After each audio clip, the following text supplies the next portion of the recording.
these were the two things that I was left with after NXT.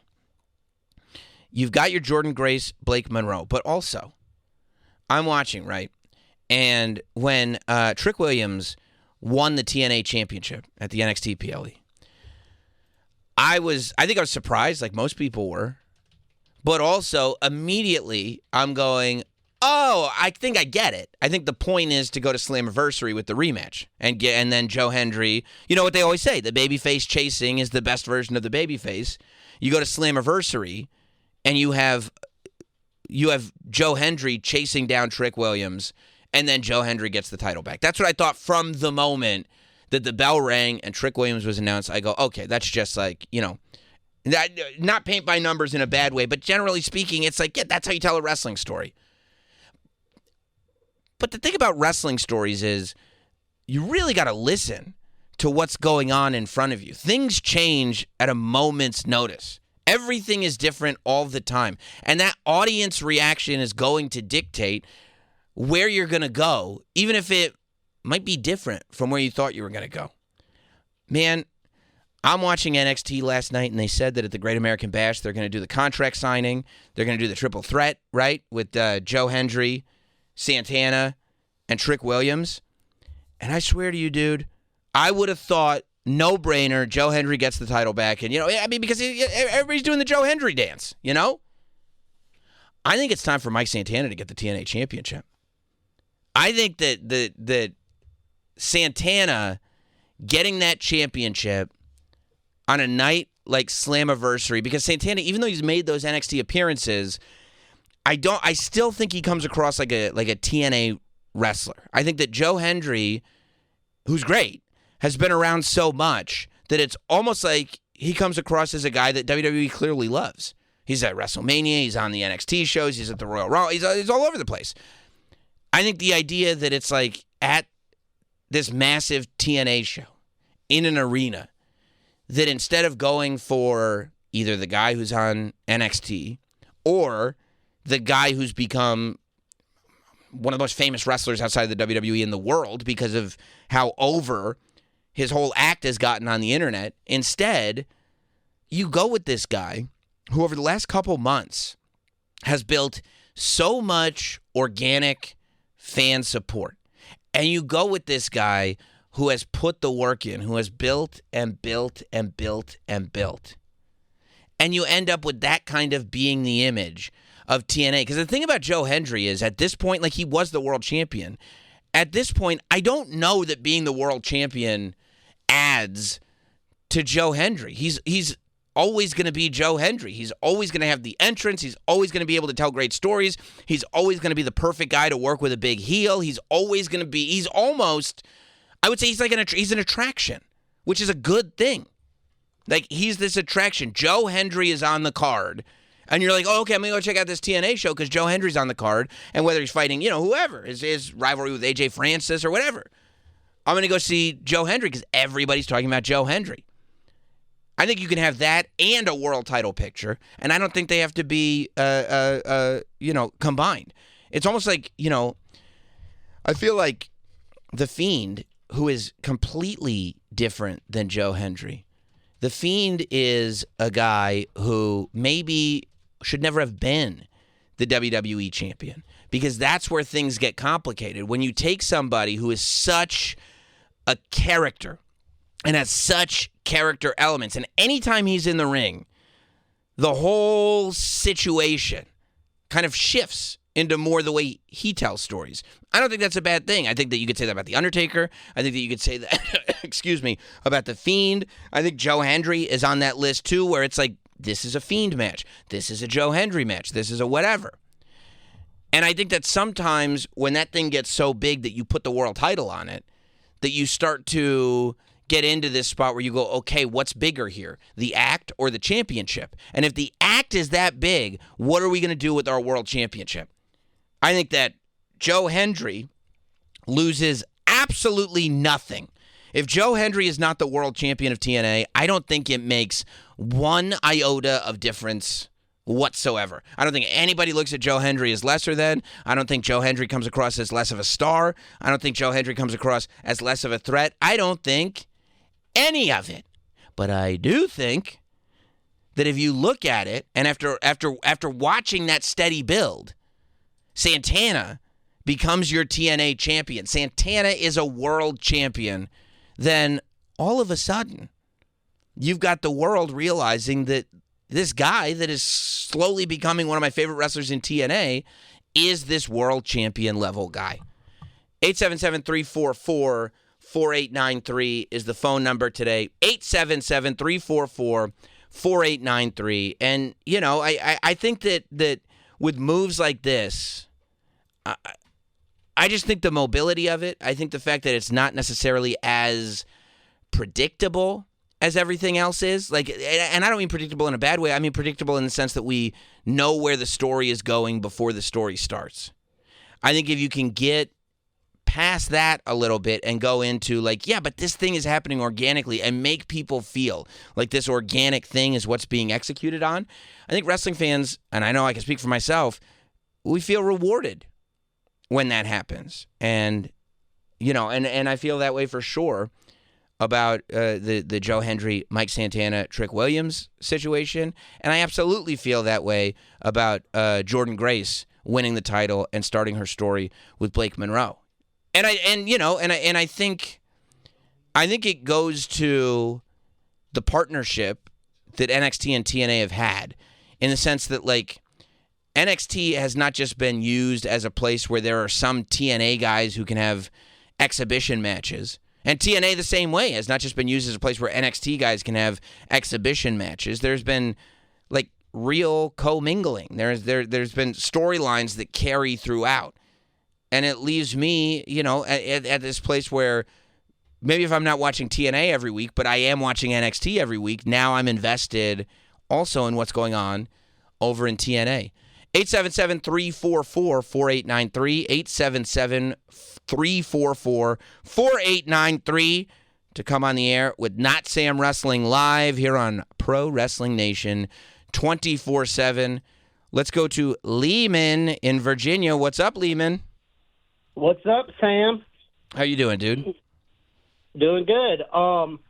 You know, I think it's really important that Santana at least pins Trick and not Joe, because like, then it's just, oh, well, this TNA guy can beat another TNA guy, but, like, our top NXT guys can't be touched. No, that's right. I think that that's a good call. I think that it will, like, allow people to know, because that's the fear that people have, right? Whenever WWE partners with anybody, whether it's them, you know, buying AAA, or whether it's them partnering with TNA, it's like, you know, is WWE partnering or are they taking over? Is WWE partnering or are they using? And I think that you're right. Like, having a moment, I think it's twofold, right?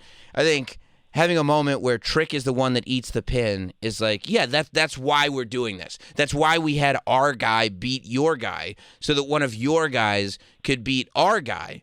But I think it also, for the people, this is going back to what we were talking about yesterday, where it's like, well, I feel like more and more we live in this space where people are like, well, my favorite wrestler should be the champion, and that's it.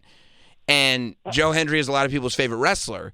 So they're now, not only does he get that pinfall over Trick Williams, but moving forward, you can tell a story then between Joe Hendry and Mike Santana that is now a pure TNA, who is the man in this promotion story, you know? Yeah. And that's before Joe Hendry moves over to WWE. Yeah, that's coming. Yeah, before we get too deep into what stories we're telling, we better check at what point Joe Hendry's contract runs out, because he'll be over there. Lehman, are you gonna be on Fanatics Live today? Of course. Okay, good. I've got money burning in my pocket. All right, I'll see you there. Thank you, Lehman. Yeah, man. 877-344-4893 here on Pro Wrestling Nation 24/7. Notsam Wrestling Live. We go to Dennis in Illinois. What's up, Dennis? Hey, Sam. How you doing today? Great. Thank you. Great first show yesterday. So far, so good today. Okay. I wanted to talk with you about Jordynne Grace winning the championship at Evolution. Mm-hmm. So I'm going to say no. Ooh. Because I feel like if you go back to when Cody won the championship at WrestleMania 40, would it have meant as much if he won it at 39? you don't feel like he would have. And I kind of think he goes the same way here, because not only does that make her eventual title win mean that much more, but at the same time, he also established J.C. Jane as a legitimate threat to, hey, she's going to hang on to this championship for a while. So I say not that at Evolution, but eventually, yes. So, okay, I think two kind of ways about that. You're not wrong about the fact that beating Jordynne Grace all of a sudden makes J.C. Jane, like, you're now putting her on that list of, like, these are serious NXT champions. Like, and you're theoretically, when it's time for her to go to the main roster, building her into an even bigger star.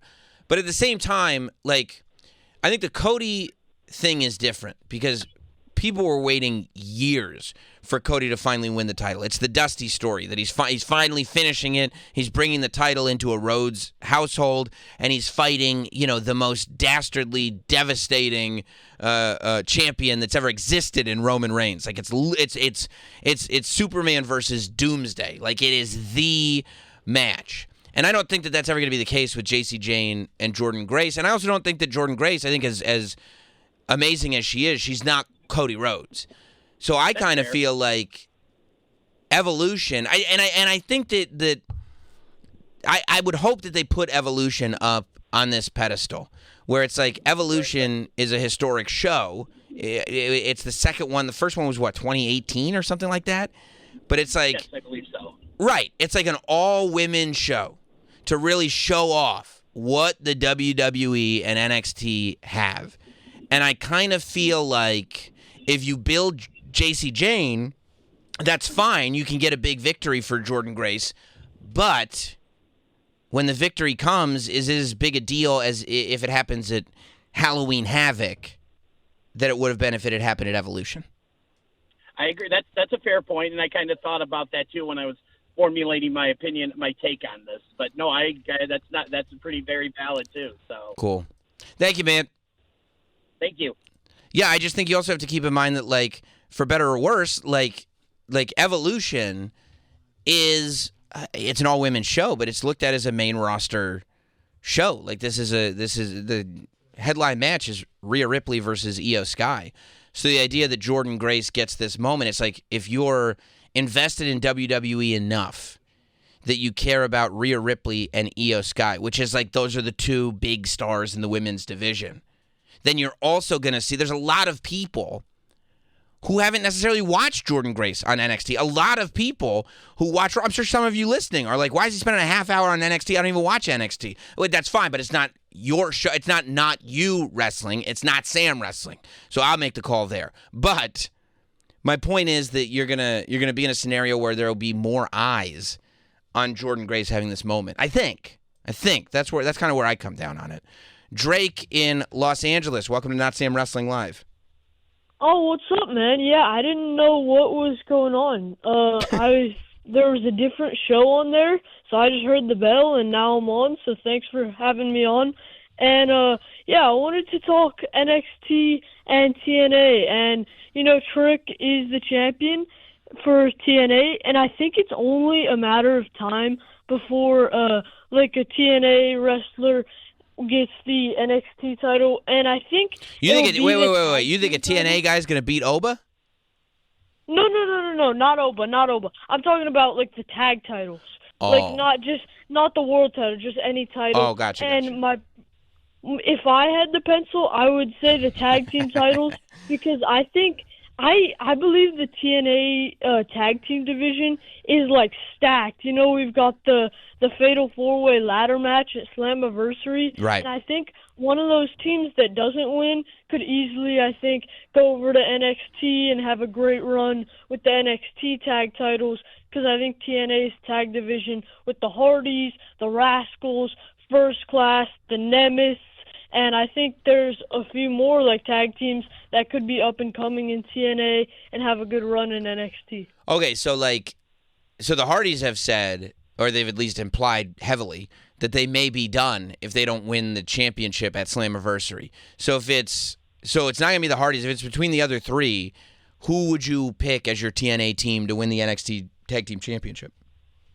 And this might be an unpopular pick, but I would have to go with First Class. I think they've been doing great work right now, pardon me, but I think it would be First Class, and because I think they could also have a good run, like the sort of star factor in NXT with the titles, and yeah, I would say First Class. I would definitely say AJ and Casey. I like that. Well, Drake, I mean, so you are aware, my name is Sam Roberts, and this show is called Not Sam Wrestling Live. So, we're on from noon to 2. So now you know.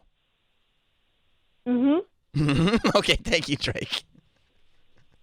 Yeah, I mean, that's interesting. Yeah, it'll also be interesting to see what that partnership looks like after Slammiversary, because it feels like, having the TNA Championship be a part of this NXT story. And the fact that you're having a contract signing for Slammiversary on the Great American Bash, like, it feels like we're really hitting a peak in this TNA NXT partnership. So it'll be very interesting to me to see if after the championship match, after Slammiversary, that partnership slows down, restructures, what exactly happens when the dust settles, because it feels like Great American Bash / Slammiversary is what we've really been building up to.